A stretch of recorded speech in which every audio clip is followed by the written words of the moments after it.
G'day guys, it's Brendan here, and today we're going to test the 2011 model RM-Z250.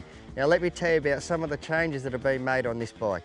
It's got revised spring rates front and rear. It now meets the 94 decibel AMA race regulations. The exhaust pipe length has been changed for better engine feel with the lower noise restrictions. The ECU settings have been updated for more linear acceleration and improved over rev. The radiator hoses have been rerouted for more efficient cooling. Improved lubrication on the centre of the clutch and countershaft for better durability and operational feel of the clutch. Improved durability of the transmission gears by reviewing the width of third and fourth gears. The kickstarter arm has been newly designed for easier starting, and it's got brand new graphics for 2011. Lukey Lee and I are going to get out there and give this bike a thrashing. Well, I might not, but Luke will anyway. Let's go and find out what it's got.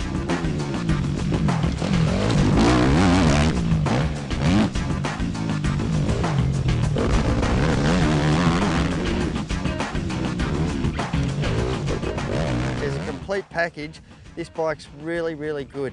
I found that it turned very, very well with the suspension side of the bike. With my level of riding experience, I think I should always get your suspension done no matter what bike you buy. Well, when I jumped on the bike, it pretty much just took me about 10 seconds and I felt like I could race it. Felt like I could just go out there and just race it all the speed. The engine is really, really good on this bike. It's got a lot of over rev, so it doesn't mean when you're actually revving it, it doesn't shut off straight away. It still revs just that little bit harder till you get to the next gear.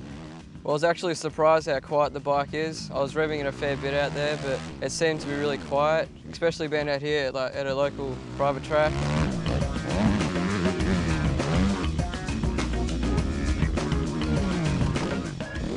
Even if you want to take this into the trails, which I was fortunate enough today to do a little bit of single riding on it, it still handles in the bush very well. The ergonomics are awesome on the bike. I felt like I could just move around the whole bike. I didn't feel crammed at any point. I honestly don't think I'd change a lot. I'd probably change the grips.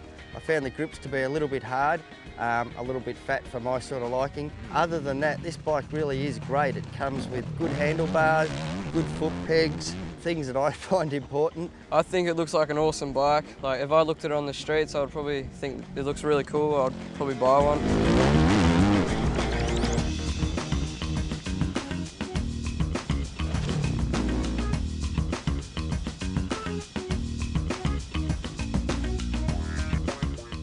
Well, I thought the RM-Z250 was probably one of the best bikes I've ridden in my whole life. It jumped really nice. I felt like I could throw it around really easy, and it turns really good. I felt like I could just put the front wheel where I want it and the rest of the bike will follow.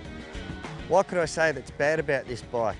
Well, I think you've got to pick something bad about every bike. There's certainly got to be something that you don't like. My choice for this bike is gears. I found it difficult to find neutral in this bike, and it did seem to have like a false neutral. You sort of get it in neutral and it'd click into gear. I'm sure over time you'll work that out and you know how to do it. It's just something that's unique, that's all. But other than that, this bike's a real little gem.